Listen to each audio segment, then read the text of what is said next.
Muy bien, hermanos, pues seguimos exponiendo acerca de Filipenses 2:14, el cual dice este texto que ya sabemos, la primera parte: haced todo sin murmuraciones.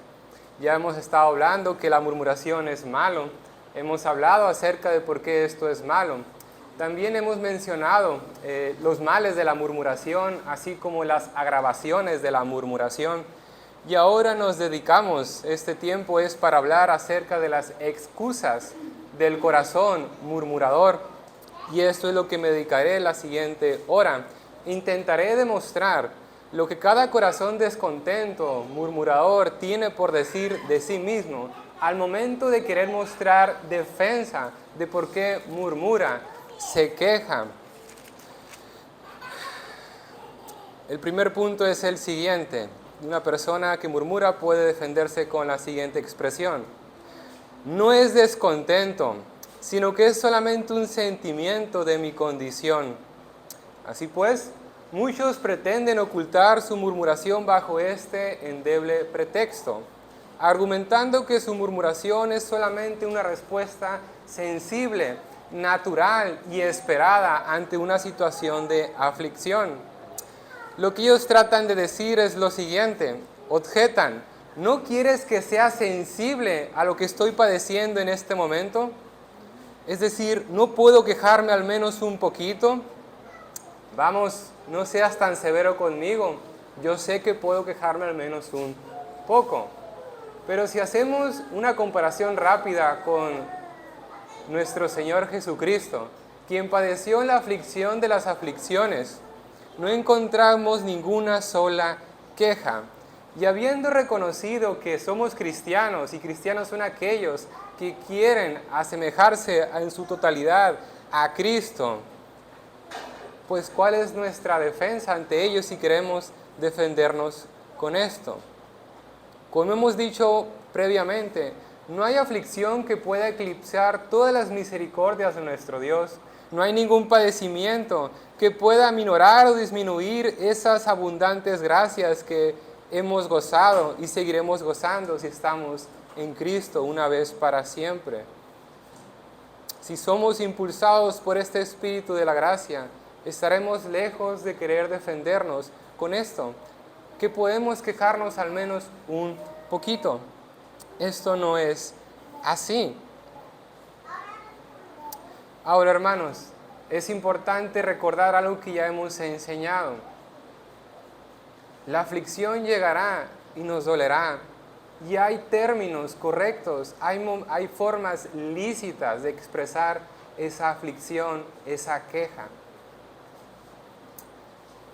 A continuación procederé a mencionar algunas consideraciones. Primera consideración: ¿puedo estar afligido?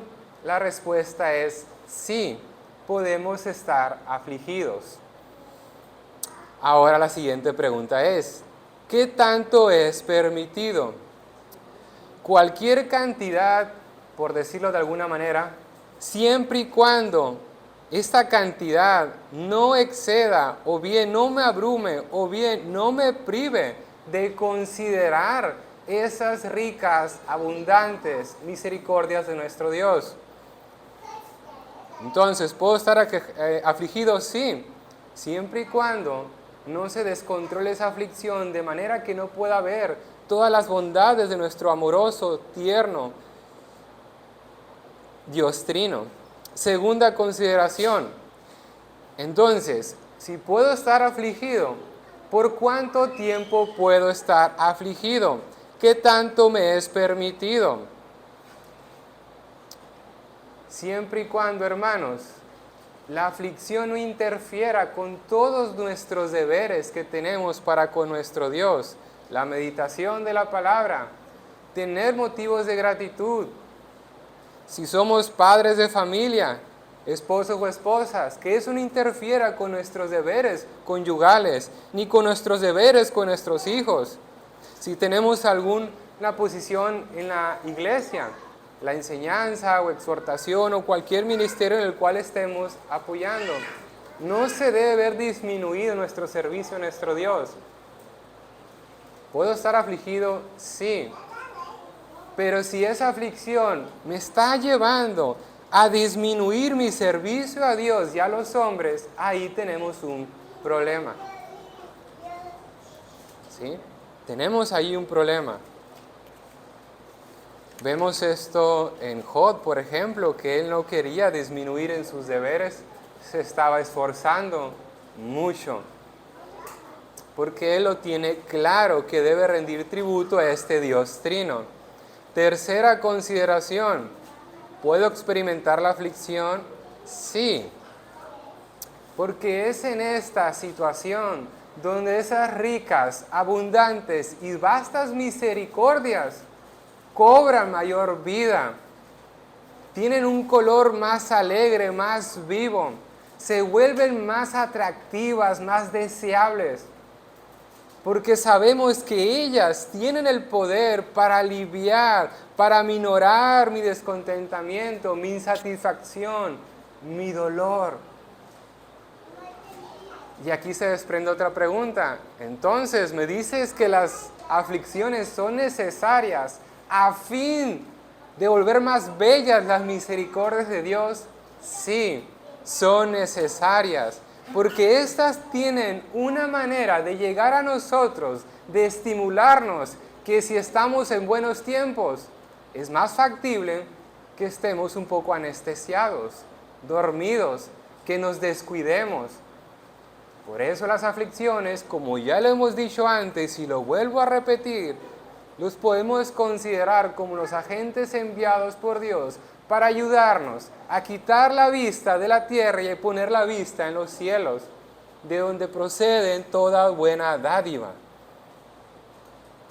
Entonces, la aflicción es buena, más cuando tenemos tiempo siendo descuidados, y esa aflicción nos lleva a considerar a Dios y sus buenas cosas, sus buenas bondades. Quizás eso sea de lo más relevante que voy a mencionar el día de hoy.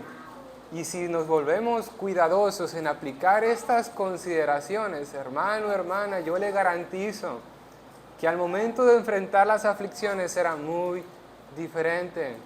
Obtendrá provecho de las aflicciones.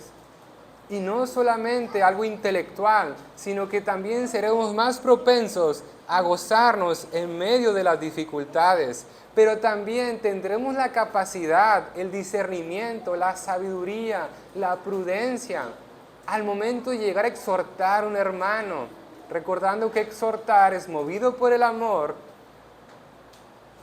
y es dar consejo. Eso no quiere decir que habrá momentos donde tengamos que ser violentos de una manera santa y piadosa para hacer despertar a ese hermano o a esa hermana. Pero si nosotros ya hemos pasado tiempo confrontando nuestro corazón, tratando con nuestro corazón, pastoreando nuestro corazón, es más probable que seamos cuidadosos, sensibles al tratar con el corazón del prójimo. Otro punto es el siguiente, otro argumento que puede expresar, otra excusa que puede manifestar el corazón que murmura. Encuentro que mi aflicción es tal que Dios se retira de mí. Esto pasa mucho. Cuando las cosas van mal, se suele creer que Dios nos ha abandonado, que Dios se ha retirado. Esto es una conclusión muy mala, muy pecaminosa, y vamos a examinar por qué. Hay un desorden en el corazón, hermanos, cuando se llega a concluir esto, que Dios se aleja de nosotros. Vayamos a Éxodo capítulo 17, por favor. Éxodo capítulo 17, versículos del 1 al 7.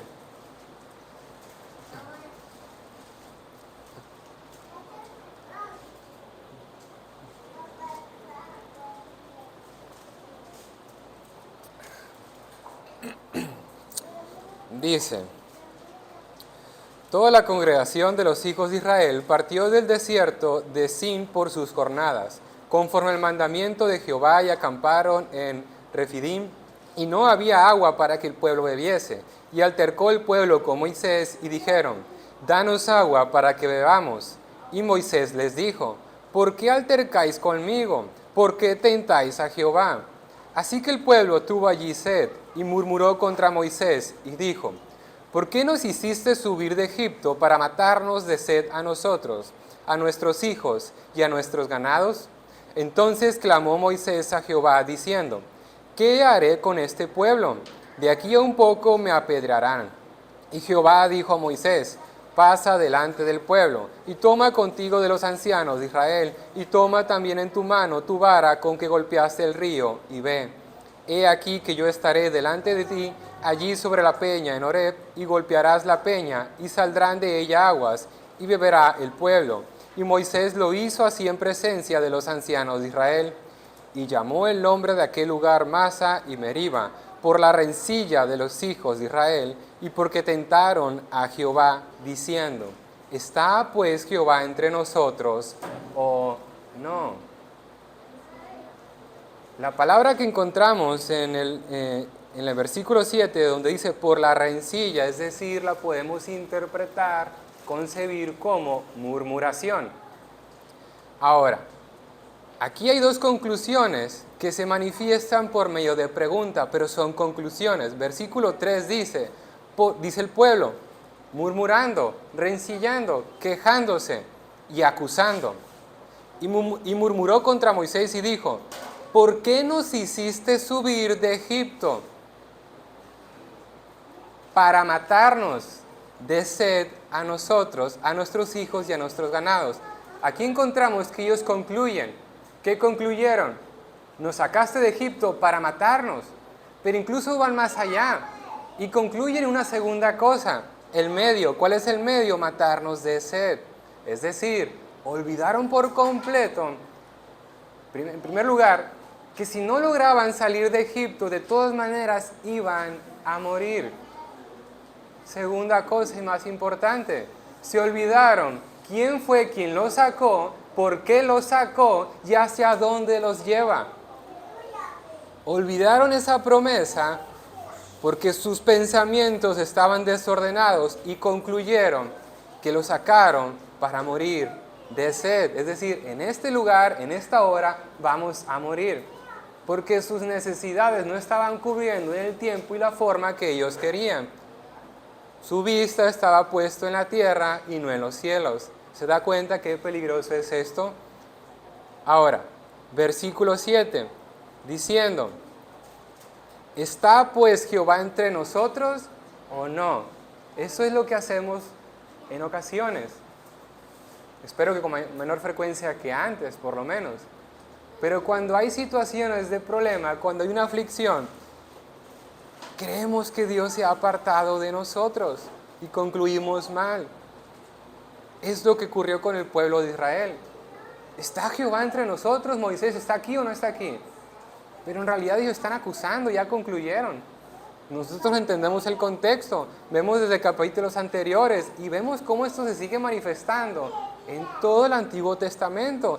Pasan las generaciones, tienen nuevos líderes, nuevos profetas, se están acumulando cuántas proezas hace Dios, de cuántas maneras se manifiesta, y aún así se cuestionan, preguntan o acusan, señalan a Dios. ¿Estás aquí o no estás, Dios? Qué grave acusación. Acusan a Dios de haberle abandonado cuando ellos son los que le abandonaron, dejaron de creer en Él. Están viendo la providencia de Dios como un enemigo y no como una amiga. Mira, hermano, piense lo siguiente. Si un niño tiene una necesidad y grita, y el padre se acerca a cubrir su necesidad, pero por alguna razón el niño lo ve como un enemigo y se aleja, ¿de quién es el problema? ¿Del padre que va a auxiliar al niño o del niño que por alguna razón tiene sus pensamientos desordenados y ve a su padre como un enemigo? ¿O qué pasa en la situación donde el padre tiene que aplicar disciplina? Lo castiga o aplica algo de dolor, le está corrigiendo. Pero este niño se molesta, es testarudo, es necio y no acepta la corrección. La mayoría puede entender que el padre está haciendo algo bueno, acude a cubrir esa necesidad, ya sea de amor, de afecto o bien de corrección. El que está mal es el niño que no entiende lo que está ocurriendo. Bueno, el pueblo de Israel a menudo se comportaba así, como un niño, y los niños pues no son muy racionales que digamos, ¿verdad? Suelen quejarse mucho y son presas de sus emociones, de sus sentimientos. Y no entienden que Dios está obrando para bien. Había una razón por la cual Dios los hizo pasar por allí y ese fue el momento adecuado para que pasaran sed. ¿Y qué pasó? Pues que no tuvieron fe, no creyeron, reprobaron la prueba. Entonces, cuando hay situaciones problemáticas, cuando hay necesidades, cuando hay conflicto, aflicción, lo primero que debemos hacer es no olvidarnos de quién es Dios, de que Dios es el capitán de este barco. Y aunque las aguas se pongan muy turbias, si nuestro corazón está apaciguado, ya vamos bien. Pero si nos comenzamos a agitar como el viento y las aguas se agitan, tenemos un grave problema. Por más que la barca, que el barco esté esté manejado por un buen capitán, experto, no importa, porque si el corazón está agitado, tenemos problemas. Y una vez que no logremos apaciguar nuestro corazón, comenzaremos a tener conclusiones incorrectas y a partir acusar cosas que no son verdaderas.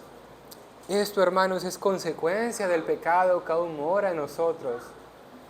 Vea qué peligroso es todo esto y qué penoso y desagradable ante los ojos de nuestro buen Dios. ¿Cómo podemos esperar que venga a nosotros Dios si no solamente no nos arrepentimos, no enderezamos nuestros pensamientos y todavía le acusamos? Ahí Dios tiene algo a favor de por qué alejarse. ¿Porque se le acusa, se siente mal? No, porque hay pecado. Y a Dios no le agrada el pecado. Ahí sí es una situación válida por la cual Dios se aleja, se retira. Y eso lo vemos con el pueblo de Israel. ¿Qué pasaba? No obedecían sus estatutos, no se conformaban a sus mandamientos, no caminaban como Él les pedía que caminaran. Venía el pueblo enemigo, los abandonaban y perdían la batalla. Y había consecuencias severas.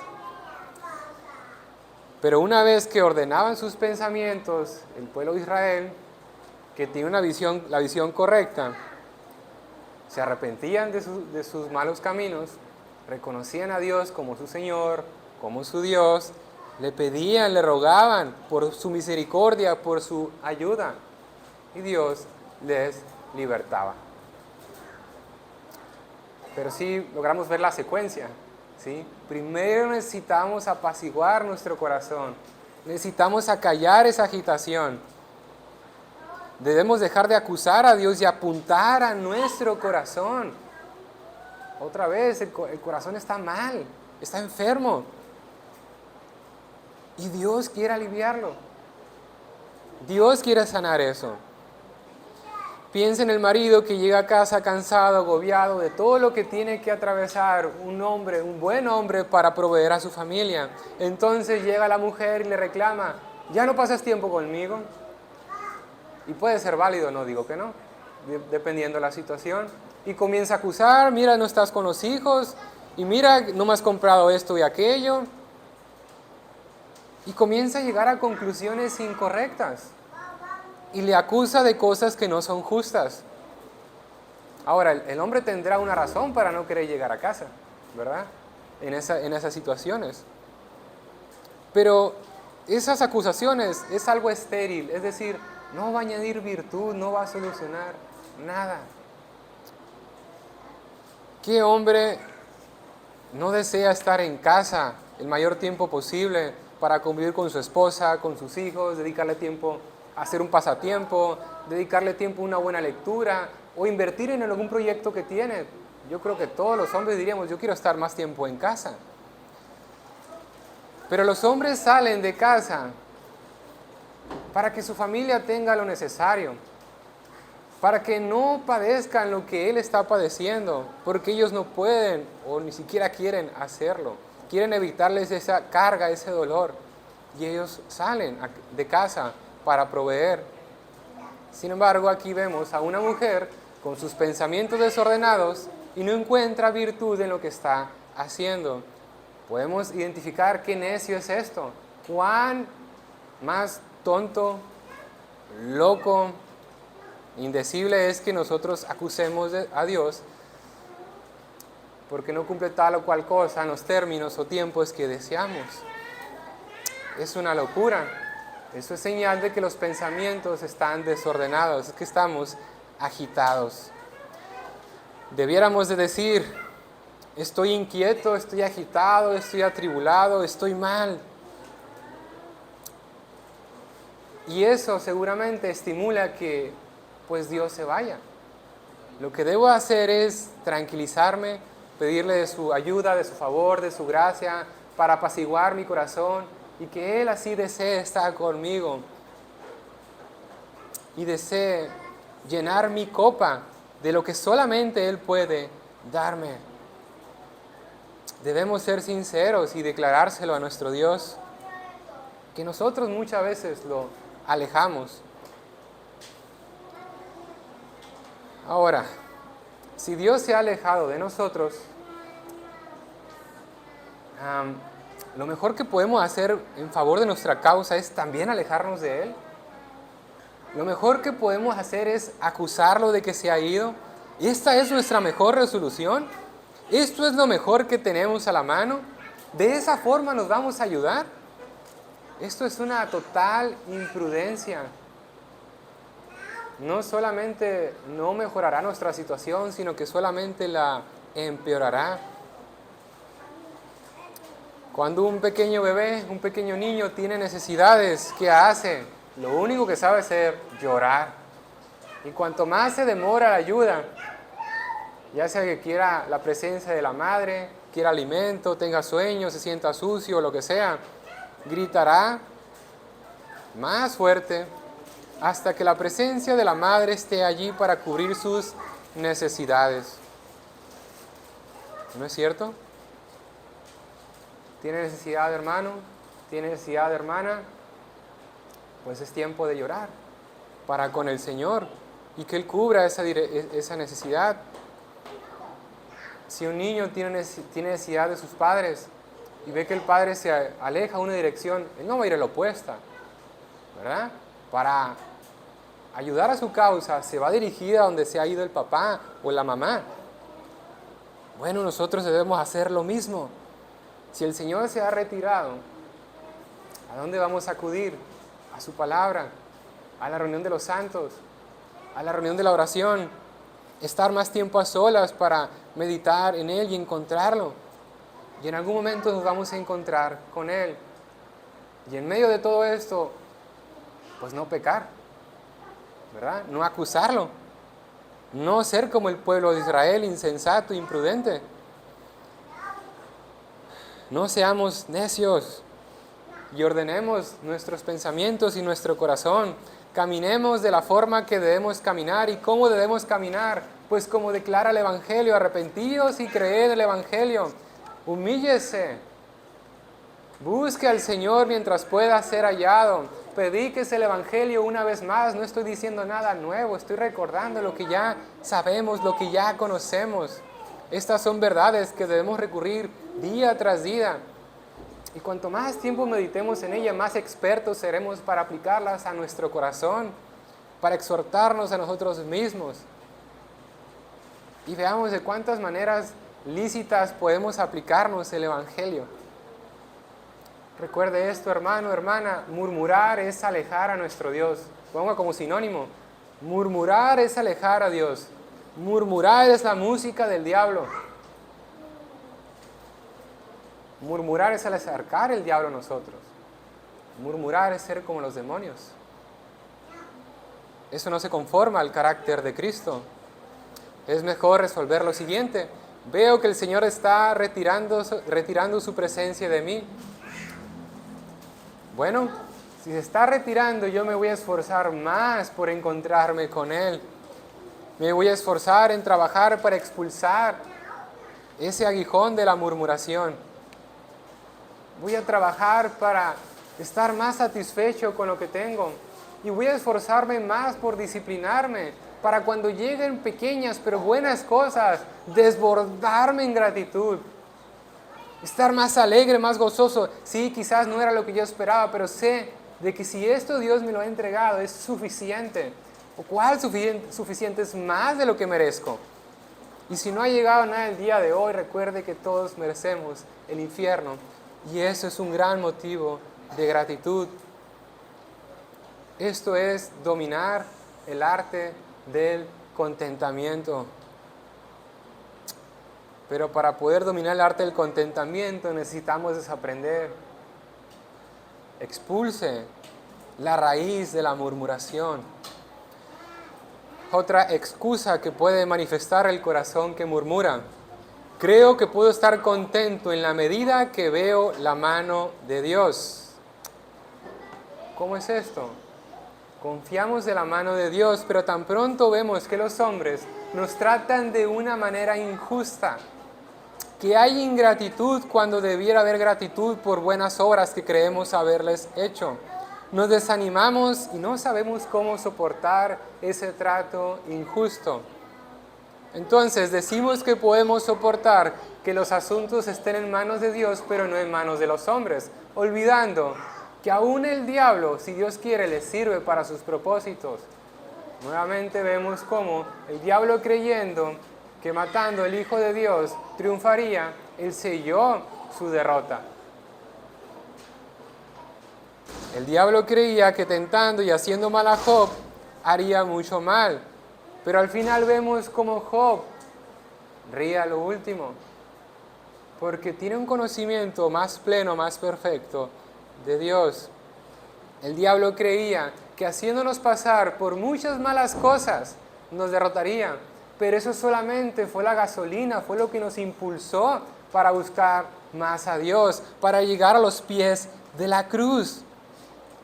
Porque todos llegamos en un momento muy bajo, en un momento mezquino, de una urgencia muy fuerte, y llegamos a Él. Aunque sean hombres, todos son instrumentos de Dios. Él tiene sus manos puestas en sus manos, aún en la mano más vil, corrupta. Ellos no pueden ir más allá de lo que el Señor les permita. Así resolvemos este conflicto. Es injusta la manera que están tratando, gózate hermano, porque el Señor está detrás de todo ello.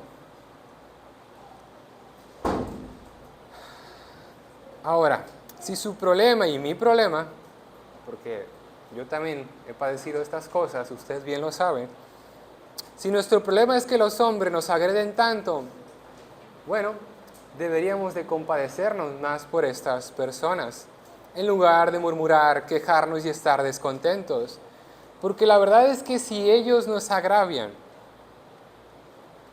y nosotros somos capaces de estar firmes como la roca y no hacer mal a recibir mal, eso es una gran dádiva.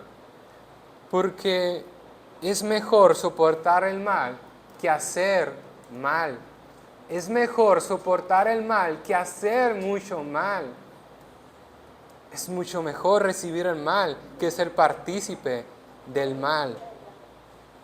Estamos en mejores condiciones, mucho mejores condiciones.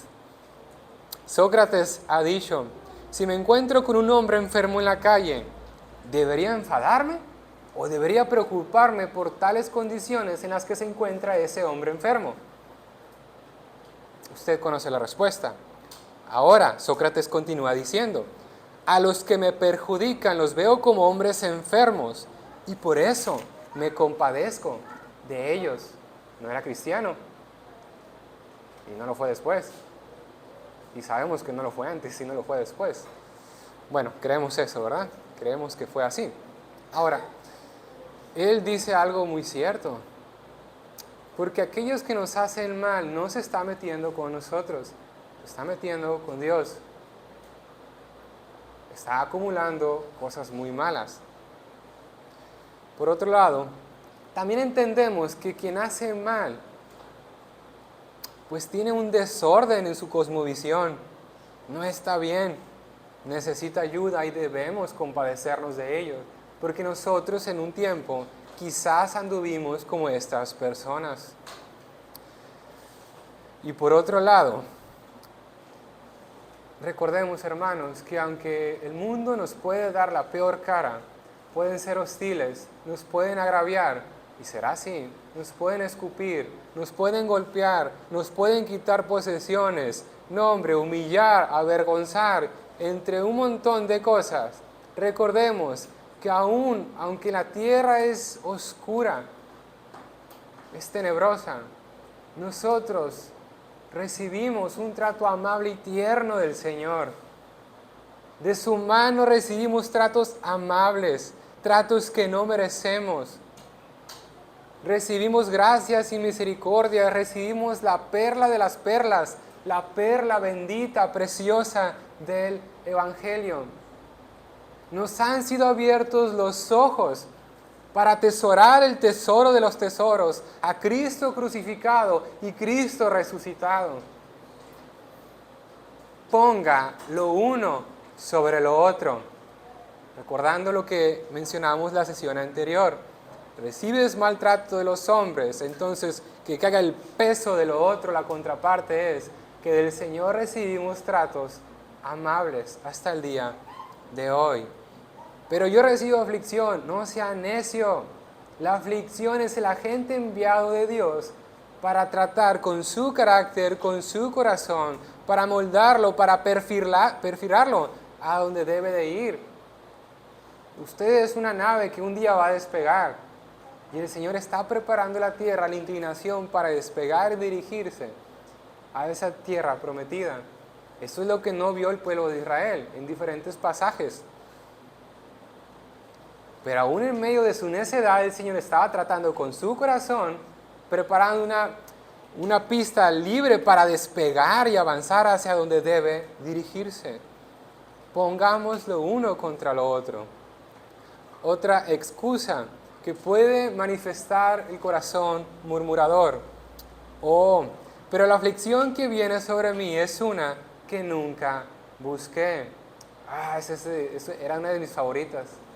Ya no, ya aquí quedo desarmado. Y espero que usted junto conmigo, al desmenuzar un poco esto, no es válido, hermanos. No es válido decir, argumentar, pensar o aferrarnos a lo siguiente. Yo nunca pensé que me encontraría con tal aflicción, yo no estaba listo para esto. Por favor, no, Señor. Es algo inesperado, me perturba, suficiente, me agita, no puedo. Bueno, hermanos, es una gran señal de debilidad y está bien, no es malo ser débil. Dice Hechos 20, 22 y 23.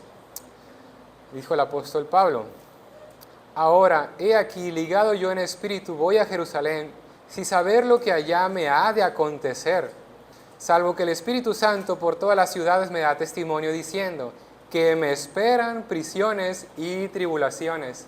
Dice dos cosas interesantes. La primera vez, sin saber lo que allá me ha de acontecer. Hermano, hermana, nadie sabe lo que le ha de acontecer.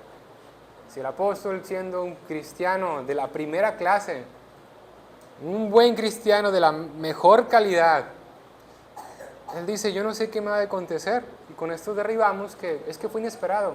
Para Pablo también. Pero si él sabía algo, lo dice en el versículo 23, me esperan prisiones y tribulaciones. Si bien no puedo conocer con precisión el qué, cómo, cuándo y dónde me han de ocurrir malas cosas, tribulaciones, aflicciones, no sé cómo ocurrirán estos eventos, pero sí sé que las aflicciones van a llegar en mayor o menor grado, parecido al de mi hermano o de mi hermano, no, pero van a llegar, eso es un hecho. Eso es un hecho, lo sabemos. Eres cristiano, te van a llegar aflicciones, incluso si no eres cristiano también. Pero el cristiano percibe diferente las aflicciones, porque tiene la garantía de que habrá victoria, de que obtendrá un provecho, y que no solamente él se ha beneficiado, porque al pasar por el horno de fuego, su carácter será diferente, que a su vez va a impactar, va a influenciar a la comunidad de la iglesia. Puede ser que a raíz de eso abandone un pecado, puede ser que a raíz de eso se vuelva un predicador, un misionero, o qué sé yo, pero algo va a ocurrir, no quedará vacío. Entonces, no es válido decir que me voy a quejar en mi aflicción porque pues no es algo que yo busqué, llegó de manera inesperada. Más bien, en lugar de decirnos por qué a mí, por qué hoy, si yo soy cristiano y entiendo que las aflicciones llegarán, cuando la aflicción llegue, deberíamos decir algo parecido a esto. Este día sabía que llegaría. Estoy listo para afrontarlo. O quizás en este preciso momento no estoy listo para afrontar esto, pero sé que pronto lo estaré. Sé que el Señor me va a suministrar de una manera especial y particular, porque esta situación no es ordinaria. Pero sé que Él me va a abastecer porque en el pasado lo ha hecho, porque lo ha hecho con otros, porque lo ha hecho conmigo, y en el futuro sé que también lo hará. Ahora, en contraparte, podemos decir que no es justo que de manera inesperada nos lleguen aflicciones. Alguien se puede aferrar todavía a eso. Pero hermano, es justo entonces que usted reciba, que yo reciba misericordias y gracias de manera inesperada. Es justo. Si me voy a quejar de que esa aflicción yo no estaba preparado, porque yo no me quejo cuando recibo buenas cosas que yo no esperaba. Si entendemos la lógica, el pensamiento. Estamos tan habituados de que cada día debemos de despertar. Se nos olvida que eso es un milagro, que es un gran don. Es algo que no merecemos. Mencionaba un maestro de filosofía cristiana en una universidad.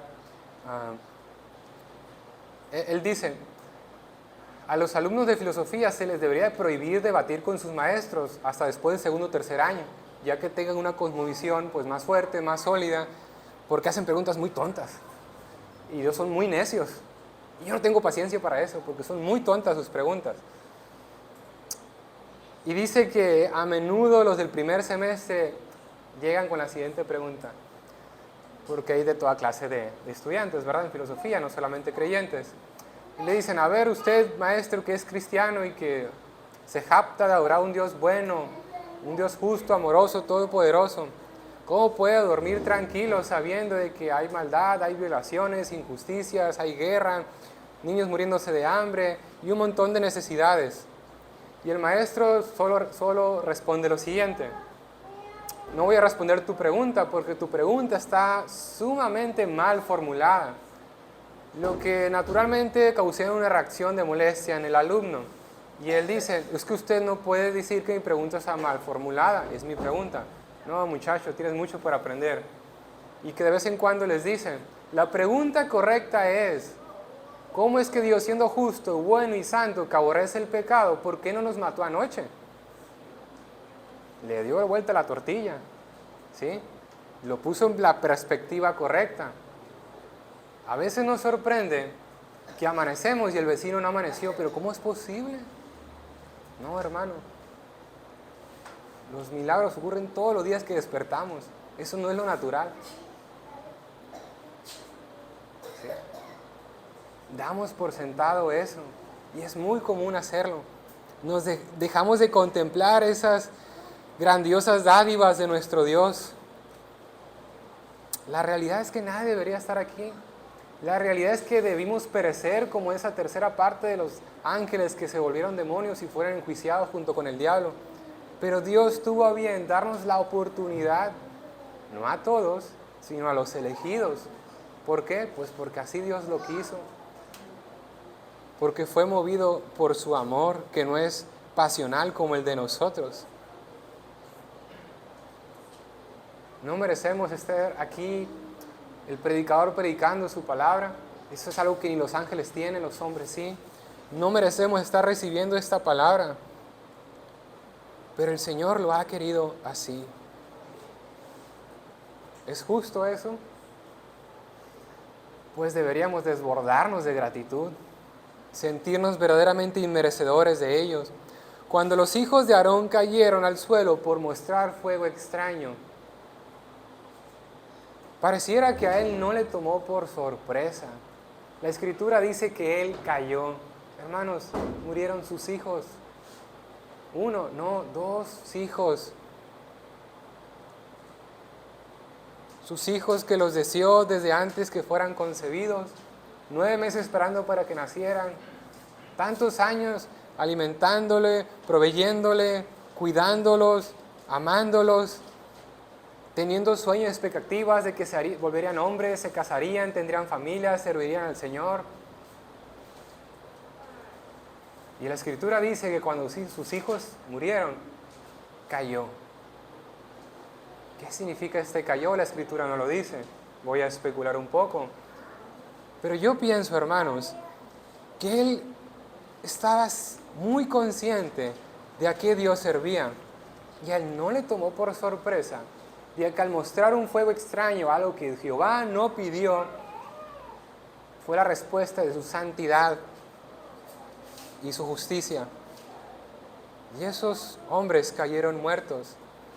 Pero este sacerdote, pienso que tiene muy claro a quién sirve. Y no se desbordó, no se quejó, no cuestionó, ni objetó, ni dijo nada de lo que nosotros muchas veces llegamos a hacer, por mucho menos. Pienso que Aarón era muy consciente de a quién estaba sirviendo. No fue injusta, fue justa la reacción del Señor. Tenemos muchas misericordias que no buscamos, hermanos. También debemos recibir las aflicciones que llegaron solas, pero no llegaron solas, tienen un propósito. Así como que cada misericordia tiene un propósito. Le llegó un buen dinero, qué bueno, hermano, nos da gusto. Administrelo sabiamente. Le llegó un aumento, una promoción en su trabajo, nos gozamos con usted, hermano. Tiene un nuevo hijo ha llegado, una nueva amistad, lo que sea que ha llegado a su vida, qué bueno, hermano, administrelo sabiamente. Si logramos ver la misericordia de la aflicción de alguna manera parecida igual, así como administramos las misericordias, también debemos administrar las aflicciones, tienen un propósito. Hay una economía en el Señor en obrar, cuando ha creado todas las cosas. Hay una economía en lo que nos da y en lo que nos quita. Hay una economía en la Escritura. Hay una economía para todo, no tiene desperdicio. Esto es un buen remedio, hermanos. Cuanto más hábiles seamos para meditar en estas cosas, que el origen que tienen las misericordias de Dios es el mismo origen de las aflicciones. Esa misma mano amorosa, tierna y poderosa que nos suministra, que abastece nuestras necesidades, que nos da alimento, es la misma mano que nos corrige, y muchas veces por medio de las aflicciones. De esa misma tierna, amorosa mano salen, surgen, nacen, se producen las aflicciones. Ahora, de ese mismo punto de partida, las misericordias tienen la tarea, la función de acercarnos más a Él. Las aflicciones también se dirigen hacia el mismo lugar. Nacen del mismo sitio, avanzan por el mismo camino, afectan a las mismas personas, a los mismos sujetos, y se dirigen al mismo fin: contribuir a la obra de Cristo, engrandecer a nuestro Señor. Van en paralelo, van en la misma pista. Sale una carrera, misericordia y aflicción, van juntas. Pero nosotros a veces nos empecinamos de que no, son diferentes. Arrepiéntete no sé, hay un mal en tu vida o ciertas cosas, ¿no? Que tenemos ideas, que estamos afectados por otras ideas, que no quiero dedicar tiempo a ello porque el tiempo se me va. Entonces, un buen remedio es meditar estas cosas, y así como recibimos la misericordia, recibamos la aflicción. Piénselo bien, hermanos, y aprovechemos los buenos periodos donde hay vacas gordas para cuando lleguen las vacas flacas. Que nuestra mente y nuestro corazón estén bien educados, bien disciplinados para responder de la manera correcta ante la aflicción, ante el dolor.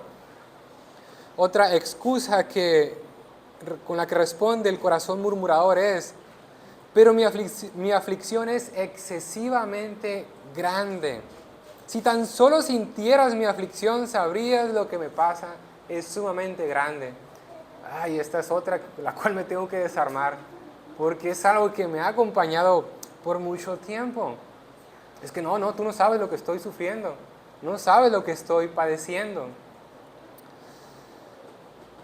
Hermano, lo hemos dicho antes y lo vuelvo a repetir, cualquiera de nuestras aflicciones es sumamente menor que cualquiera de nuestras misericordias.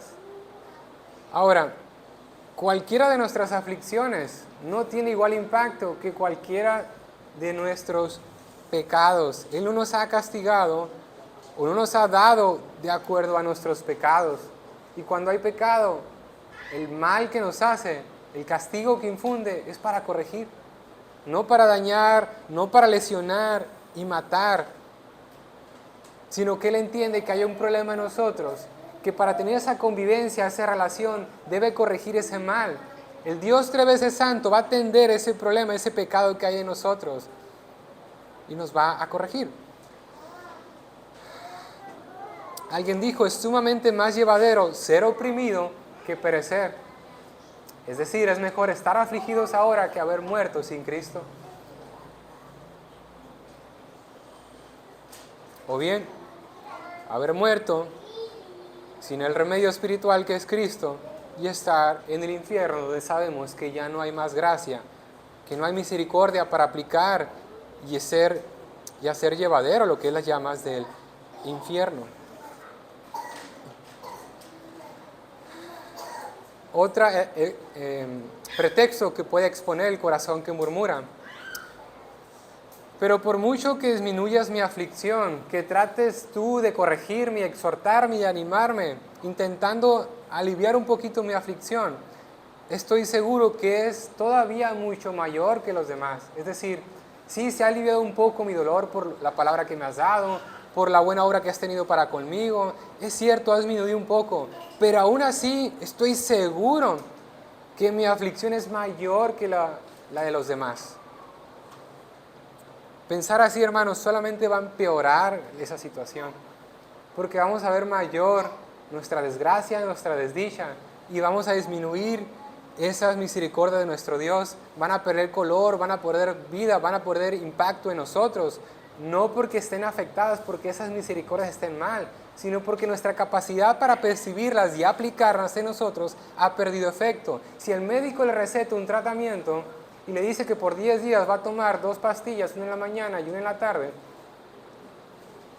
y al tercer día quizás usted no ve efecto y las deja de tomar, y llega al 10º día, el problema no es del tratamiento, no es el médico que ha hecho un buen diagnóstico y que le ha dado el remedio. El problema es de usted o mío, que no tomamos el tratamiento, que no confiamos en él.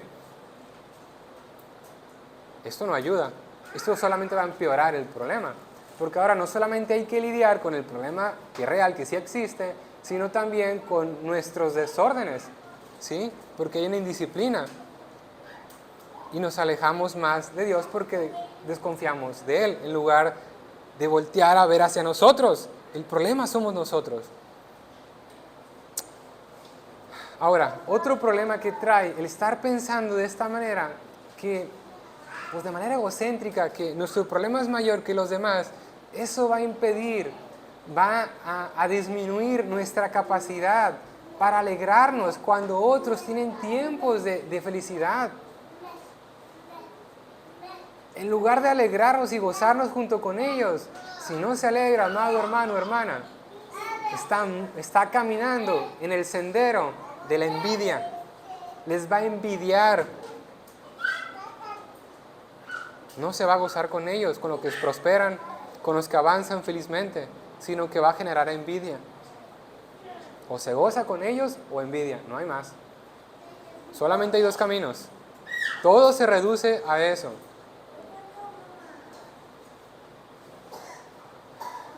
es muy malo. Estar disgustados cuando las cosas no van como queremos, porque somos muy propensos a envidiar bajo esa situación. Por otro lado, ahora, puede ser que su aflicción sí sea mayor que la de otros, es verdad, y de hecho seguramente así es. Aquí hay muchas personas, estoy seguro que hay personas que cargan con un peso mayor que otros. O quizás se haga más pesado porque no ha llegado a esa madurez cristiana, también es válido. ¿Sí? Es tan válido sentirse así como el que hemos dicho que es válido sentir la aflicción. Está bien, no pasa nada, hermano, no pasa nada, hermana. Ahora, si usted es de esas personas o en algún punto llegará a ese momento, que seguramente será así, entonces debería estar impulsado, más motivado para orar que el resto. Debería ser más movido a meditar que el resto. Debería procurar más la visitación o recibir visitas. Debería estar rogando más. Debería estar llorando más. Debería estar gritando más. Debería estar golpeando con mayor fuerza, vehemencia y violencia espiritual las puertas del reino de los cielos hasta que se le abra y se le dé lo que necesita. Debería estar más agitados que los demás, quizás, y también debería presentarse en momentos donde está más quieto que los demás. Hay que tener discernimiento en qué momentos estar agitado de una manera correcta y también de una manera apropiada de estar quieto. A fin de encontrar esa porción espiritual que va a refrescar nuestra alma, que va a sentar los pensamientos. Si eso se consuma, si hacemos bien nuestra tarea, si hacemos bien ese trabajo delante de Dios, hermano, gócese, porque usted dará mayor gloria que los demás que no son tan afligidos. Usted rendirá un tributo más trabajado, más perfecto, más hermoso. Dará más gloria a su Señor. Y estoy seguro, plenamente convencido, que aunque si los demás hicimos un buen trabajo para con nuestro Dios, usted estará más desbordado, más contento, más alegre. No en orgullo, no comparándose con los demás, sino sabiendo que ha sido sumamente difícil atravesar ese camino, pero lo ha hecho, ya ha obtenido la victoria en Cristo. Y al final se dará cuenta que ha obtenido algo que no tenía antes, como Job. Al final será exaltado como Cristo, porque después de la humillación viene la exaltación. Pero nadie llegará a la exaltación gloriosa sin haber padecido, sin haber atravesado la dolorosa, penosa y a veces pues que trae vergüenza la humillación, porque es verdad, es difícil, es difícil. Si nosotros, hermanos, detectamos esta necesidad en algún miembro de nuestra iglesia, entonces tenemos el deber de orar más por él o por ella o por esa familia. Debemos ser sensibles porque ellos sí están sufriendo más que nosotros. Ellos tienen más derecho a quejarse de una manera lícita. Ellos tienen más derecho a agitarse de una manera lícita. Ellos tienen más derecho a demandar nuestra ayuda. Lo tienen. Y no tenemos ningún derecho a negárselo. Seamos cuidadosos en esto. Otra excusa. Pienso que de padecer una aflicción diferente a la que estoy padeciendo el día de hoy podría estar contento. Dicho en otras palabras, Señor, no quiero que me corrijas con esa vara, quiero aquella vara. Eso no es así. El padre que va a disciplinar al hijo no le da a escoger con qué vara.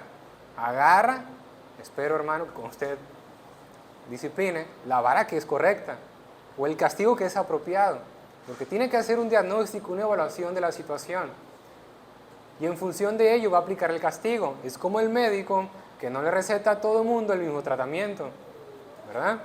Bueno, es lo mismo. Nosotros no debemos elegir nuestra propia vara. Dios Él tiene la prerrogativa, el privilegio, la sabiduría correcta para aplicarnos esa corrección. Él es el buen médico y va a suministrar la dosis correcta. Ahora, es una mayor excelencia, es una fragancia sumamente buena, agradable para el Señor cuando el cristiano se queda callado y recibe el tratamiento que Dios le está dando. Él no dice, quiero esto o aquello, no. Voy a recibir, Señor, lo que tienes preparado para mí, porque sé que eso es lo correcto, eso sé que es lo que necesito. O quizás, hermano, quizás pueda ser posible que a través de mi sufrimiento actual logre influenciar a alguien. Eso pasa, hermanos. Y a eso me refiero yo cuando en las reuniones de oración me gozo. Cuando no solamente es el momento donde yo puedo externar mis necesidades, sino puedo escucharlas a usted. Y conozco su necesidad y sé que todavía está expectante, pidiéndole al Señor por eso. Es bueno, nos estimula. Entonces no es sabio, ¿sí? No es conveniente que nosotros queramos elegir la vara con la cual se nos va a disciplinar, o bien la situación la cual es correcta atravesar. No es apropiado. Es como si un marinero dijera, si hubiera otro viento, yo estoy seguro que si la marea hubiera sido diferente, que si la naturaleza se hubiese comportado de una manera distinta, el barco no se hubiera hundido. La nave todavía estaría aquí. Necio, no eres un buen marinero, no estabas listo para navegar en esas aguas, no te preparaste de manera correcta, cual fuera la situación. Un marinero hábil no va a escoger las aguas, se le van a presentar como sea que estén y tiene que ser capaz, tiene que aprender a salir victorioso ante esa situación. Es vergonzoso que un marinero se exprese de esa manera. Es que si las cosas se hubieran tornado de esta forma más favorable, no hubiera ocurrido eso. Sería algo muy penoso. Bueno, de la misma manera para nosotros, recuerda el apóstol Pablo, no sé qué habrá de venir, pero estoy seguro que habrá prisiones y tribulaciones. El cristiano dice lo mismo, no sé qué habrá de venir, pero sé que habrá aflicciones, sé que este camino angosto será doloroso y es mucho menos atractivo a simple vista que el que es ancho y espacioso, pero un desenlace fatal. Un cristiano debe desarrollar la habilidad para saber navegar en cualquiera que sean las aguas. Y si no lo es ahora, el Señor le va a preparar. Acuérdese de mí. Por otro lado, el Señor tiene preparadas diferentes coronas de gracias y está preparando esas cabezas que van a portar esas coronas. No todos portarán las mismas coronas. Y no estamos listos todavía para portar esas coronas. El Señor está moldando esas cabezas para que puedan caber esas coronas mismas que vamos a presentar a Él cuando estemos morando en el reino de los cielos por la eternidad. Para eso se requiere la vara, para irnos preparando. Y Dios va a recompensar con coronas preciosas aquellos que han sido fieles y han sido como ese marinero hábil para afrontar esas aguas tempestuosas. Última, otro pretexto. Pero la condición en la que Dios me ha puesto me hace inservible y esto me preocupa.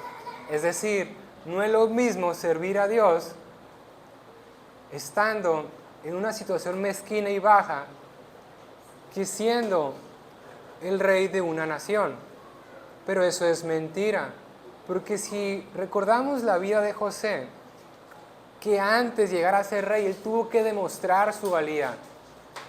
Él tuvo que desarrollar talentos que ya poseía. Él tuvo que desarrollar un carácter, un buen carácter que ya poseía. Antes de estar aquí yo predicando, usted sabe el camino que tuve que recorrer. Es más, yo no me puse aquí, ¿verdad? Y yo no me mando aquí. Si el día de mañana las cosas no van bien, pastor, el hermano está muy mal, quítelo, ¿verdad? Así debe de ser. Esperemos que no ocurra eso. Hay un camino que recorrer. Ahora, pero José, su situación, ¿cuál fue? ¿Fue traicionado, vendido por sus hermanos? ¿Fue difamado? ¿En un calabozo? ¿Encarcelado? ¿Se olvidaron de él cuando hacía bien? Pero con el tiempo, ¿sí?, demostró su valía. El Señor en su providencia le abre el camino y llega a ser el Señor de toda la tierra. Él lo fue. Él decía qué se hacía y qué no se hacía. Ya lo he dicho antes, hace mucho que no lo menciono, pero yo les he mencionado que tuve un trabajo que, cómo me molestaba. Yo me irritaba y todavía me molestaba muchísimo. No me gustaba ese trabajo y todos los días le decía al Señor, todo el día, quítame de aquí. Que ocurran dos cosas, o me quitas de aquí o cambia mi corazón. Al final, yo creo que fui muy necio porque me cambió de trabajo. Y después, qué curioso, ¿no? Después cambié de trabajo y los 3 meses entendí lo que tenía que haber entendido antes. ¿Sí? Gloria al Señor por ello. ¿Sí? Pero en mi mente, yo sentía que no había una valía ahí. Era muy molesto. Pero después entendí algunas cosas, porque era el primer trabajo donde yo tenía un horario que sí lo cumplía. Entraba 1 hora y salía 1 hora. Y ese fue el tiempo donde mayor tiempo tuve para leer las Escrituras, para meditar. Y me hice de muchos libros. Y es interesante que en el trabajo donde menor presión económica tenía fue donde me hice de más libros. Hubo un trato del Señor ahí para conmigo. Era cuando todavía no estaba acá enseñando. Pero el Señor tenía un propósito allí. Entonces, no importa cuál sea la situación al cual se encuentre ahora, si es muy mezquino, usted es útil para el Señor. Pero tiene que poner en las manos del Señor, no en sus manos. ¿Qué más quisiera yo ser un mejor predicador, un mejor cristiano? No lo soy. Bueno, hay un camino que recorrer todavía. Y mientras eso llega, pues hay que confiar que el Señor obra en nosotros. Él nos va a liberar de esas deficiencias que aún tenemos. Él nos va a liberar de esos defectos que en sí mismos no son pecado, pero que pueden impedir que a lo mejor no tenemos el conocimiento todavía vasto para aconsejar a otros, para liderar a la familia. A lo mejor todavía no tenemos esa fortaleza que debemos tener. A lo mejor la esposa todavía pues, es rencillosa y no llega a ser sumisa y no está contenta en esa posición. A lo mejor como hijos todavía cuesta gobernarse y también seguir el liderazgo de papá o de mamá. Pero eso es hoy. El día de mañana las cosas serán mejores. Y en eso servimos al Señor si estamos confiando en Él. Ya por último, hermanos, para concluir, hemos estado hablando mucho acerca de la murmuración, explorando diferentes aristas, diferentes perspectivas. Y todavía tenemos más por mencionar. Pero es importante que nos determinemos en aplicar esto. Ahora, el tiempo que estuvimos de vacaciones, hay cosas que pudieron ver las personas que estuvieron conmigo allí. Por ejemplo, un par de cosas. Una de ellas, usted sabe que tengo el hábito de hacer ejercicio. Y aunque no pueda hacer ejercicio, mis 10 lagartijas diarias por lo menos. Y eso lo tengo aquí en mi cabeza. Si ese día no hice ejercicio, por lo menos 10. ¿Por qué? Porque eso me ayuda a no perder el hábito. Y ahí se puede notar, mira, el hermano tiene algo ahí en mente, una prioridad, un compromiso. Otra de las cosas es que no voy a perder mi tiempo de lectura. Y lo tenía hacia la mañana o en la noche. O siempre en la noche y un tiempo en la mañana. Eso es evidente. Ahora, hermanos, nos estamos comprometiendo con estas dos cosas. Nuestro pastor está hablando acerca del arte del contentamiento y a su vez su servidor está hablando acerca de la murmuración. ¿Cuáles son las estrategias que estamos aplicando a fin de dominar este arte y expulsar esa raíz de la murmuración? ¿Está siendo evidente? No solamente para usted, sino para los demás. ¿Se está manifestando ese compromiso? Eso usted lo va a responder. No convivo con usted todos los días, pero quizás con el tiempo sí comencemos a ver esos frutos, esas consecuencias de estar examinando todas estas verdades. Que el amor de nuestro Dios Trino subordine siempre nuestros corazones. Amén.